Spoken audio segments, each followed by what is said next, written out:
such as roads with no station IDs, duplicate projects, projects in multiple phases, and reappearing projects from previous year's budget. The President recently ordered the DPWH to lower material costs for infrastructure projects. And the goal of reduction is not only to help comply with that directive, but also to ensure efficiency and more responsible spending. As an additional safeguard against corruption, all DPWH projects have station ID numbers, bridge IDs, and school IDs included in the committee report. And one of the concepts that I learned from Senator Ping Lacson is the lack of detail in the different projects. Dahil wala pong station ID, hindi ho natin mahanap kung nasaan po yung project, hindi ho natin malocate kung nasaan po yung tinatayong kalsada, hindi rin natin alam po kung gaano kahaba. So ngayon po dito ho sa 2026 committee report, lahat po ng mga kalsada, bridges, meron na pong station ID. Kaya malalaman na po yung mga gusto kong tingnan po itong budget, lalo ng mga engineers, ma-identify na ho nila saan at gaano kahaba. We cannot talk about improving infrastructure without improving the country's transport system. For this year, the Department of Transportation will receive a budget of 189.298 billion. And thanks to the vigilance of Vice Chairman Senator J. Versito, several key airport projects in Bicol, Daet, Camiguin, Siargao, and Catbalogan will be funded. Funding for the Bicol International Airport project is proposed at 1 billion. The Daet, Camiguin, and Catbalogan Airport each will receive funding at 250 million, and Siargao Airport will receive proposed funding of 100 million. Furthermore, this budget will support the acquisition of more than 400 floating assets for the Philippine Coast Guard in the amount of 4.9 billion pesos. Technologies such as monitoring systems to improve maritime safety will go a long way to enhancing the Coast Guard's capabilities. This was also upon the recommendation of Vice Chairperson Senator J.V. Versito. The fast-paced nature of change in the modern world demands that we meet challenges to our safety from a position of strength. Dahil hindi lang nakasalalay sa mga tulay, daan at gusali ang pag-unlad, mahalaga rin ang katahimikan at seguridad ng ating mga komunidad. Because safe communities create the needed conditions for our people and economy to flourish. For fiscal year 2026, the proposed budget for the defense sectors amounts to 385.97 billion pesos. This represents 1.25% of the project's projected nominal GDP for 2026. This allocation is the highest defense spending of the country relative to its economic size and will surely strengthen our capabilities, address our defense-related needs. Together with this is the modernization of the AFP. Thanks to the guidance of Vice Chairman Senator Ronald Bato de la Rosa, the Senate allocated 90 billion pesos to this endeavor. As we strengthen the foundations of our economy and ensure the future of our youth, we should also adapt to ever-changing geopolitical conditions. The continuing modernization of our armed forces is an investment in the nation's security and our contribution to the safety of the ASEAN region.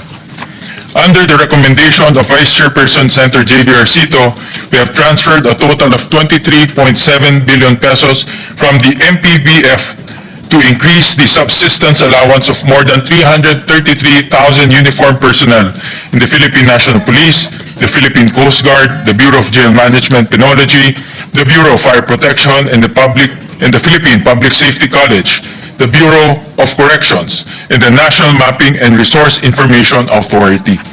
This funding will raise their daily subsistence allowance from 150 pesos to 350 pesos, bringing it at par with their counterparts in the armed forces of the Philippines. We also honor the sacrifices of the military veterans who came before Also, through the initiative of Vice Chairman Senator Bato de la Rosa, the Senate has given support to the construction of two-story hospice dormitory at the Veterans Memorial Center. The facility will have 50 hospice patients' rooms and 50 dormitory rooms, increasing bed capacity by 250. Through these efforts, we affirm a simple but profound principle that government takes care of those who take care of the Filipino people.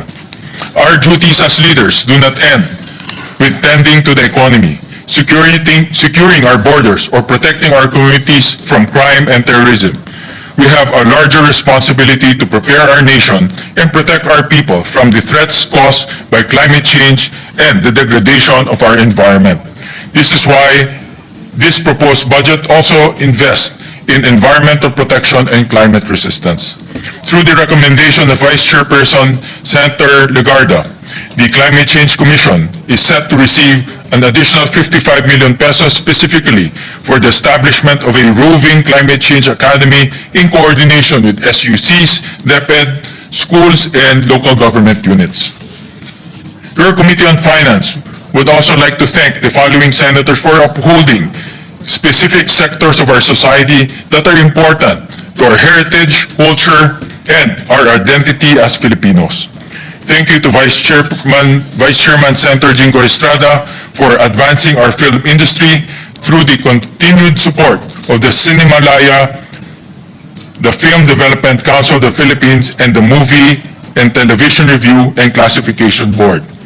To Vice Chairperson Senator Lauren Legarda for always championing our cultural heritage and ensuring that it has meaningful spaces to flourish. To Senator Mark Villar for securing funding to restore the Manila Central Post Office building, which fell victim to fire in May of 2023. It is one of our most important and iconic historical treasures. I would also like to acknowledge Senator Bongo for standing shoulder to shoulder with our athletes and the Philippine Sports Commission. Senator Go's recommendation will increase financial assistance to athletes and the construction of high-performance training facilities. Thanks to these efforts, we can support generations of future athletes that may one day take their place on the world stage. Last but certainly not the least, let me take this opportunity to thank my staff and the team from the LBRMO who sat with me through all the briefings, hearings, and analyzed the budget down to the last detail to come up with policies that are fiscally responsible, socially responsive, and humane. We would not be here today without your effort. Mr. President, esteemed college, we cannot change the past. We cannot change the past, but we can shape and reclaim our future with clarity, conviction, and determination. The General Appropriations Act of 2026 stands as both the instrument of our national development and a pledge towards the restoration of government's credibility in the eyes of its people. May it remind us that progress without integrity is hollow, and integrity without progress is unfulfilled promise. Genuine principled governance demands no less. When we are entrusted with public office, we all swore to serve the Constitution, this Republic, and its people. Let us work together as one government and prove that oath true. Thank you, Mr. President, esteemed colleagues. Thank you, Senator Chairman Gatchalian, for that very elaborate and incisive sponsorship of the GAB of the Senate. Majority Leader. Thank you, Mr. President. Obviously, we can see how hardworking the good gentleman is from Valenzuela. He poured his heart and soul out in this measure. Mr. President, we are not wrong in electing him as the chairman of the Finance Committee. He's the most studious member of this Congress, Mr. President. Nagko-complain na po yung mga staff niya. At yung staff niya nagtatanong sa akin kung pwede ko daw siyang hanapan ng date. Kasi hindi na daw umuwi, Mr. President. Yes. Natatawa po yung mga staff ni Senator Sherwin. Co-sponsors? No more. Okay. Yes, several members of the committee will just insert to the records the co-sponsorship speeches. One of them is Senator Kiko Pangilinan and Senator Pia Cayetano, Mr. President, for the record. We will place that on record and so inserted. Thank you, Mr. President. With that, to allow our colleagues to study the measure further, move to suspend consideration of the measure, Mr. President. Any objection? Hearing none, consideration of the measure is suspended. Thank you, Mr. President. Just other administrative matters. Tomorrow we start our discussions on the budget, Mr. President. So we are going to suspend sessions today and resume tomorrow at 1 p.m. For the discussions on the general provisions of the budget interpolation, to be answered, of course, by distinguished sponsor, Senator Gatchalian.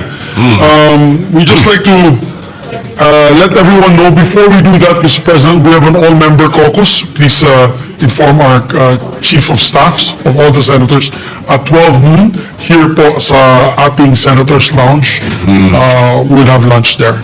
And then some more admin matters, Mr. President. It's an all-senator caucus. It's an all-senator. Please inform all the members of the Senate. Thank you. Also, Mr. President, Senator Camille Villar gave birth last month and has since been unable to attend session. Mr. President, we noticed that previously approved journals have reflected their attendance in the past sessions as absent.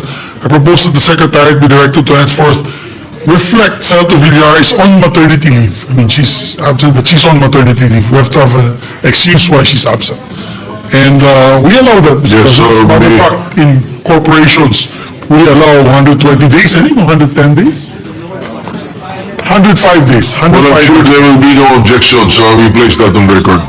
Thank you very much. This is the first time since 1917, there has been no senators who have given birth while in Senator Legarda, sir. Nanganak ba yan nung senator na siya?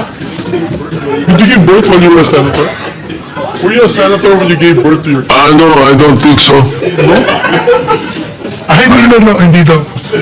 She was past her prime. When she won as senator, Your Honor. She had given birth already. So, also, Mr. President. There's a senator who gave birth. Who?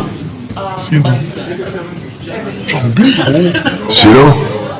The aunt. The aunt, Senator Madrigal, not Jambi po, yung aunt daw. I'm not sure. We'll look into that. I'm not sure. That was beyond my time, Mr. President. I wouldn't remember. We'll find out on the record.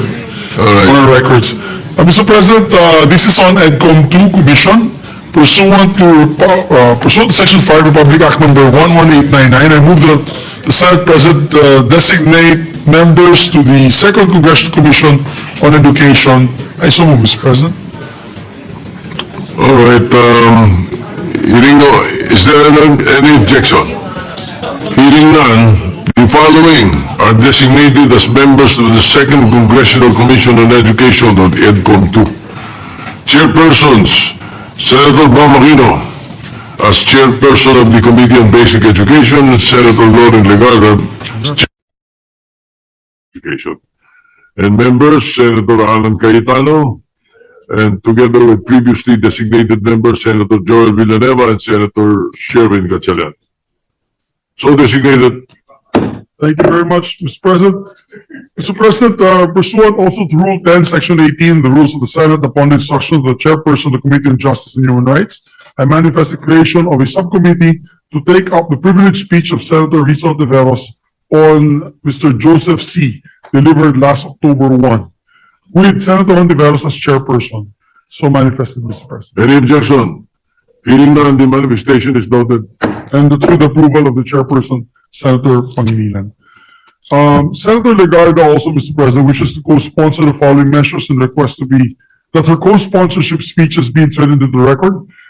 Senate Bill number 1508, Senate Bill number 1509, Senate Bill number 1512, and Senate Bill number 1511, and Senate Bill number 1510. I so move, Mr. President.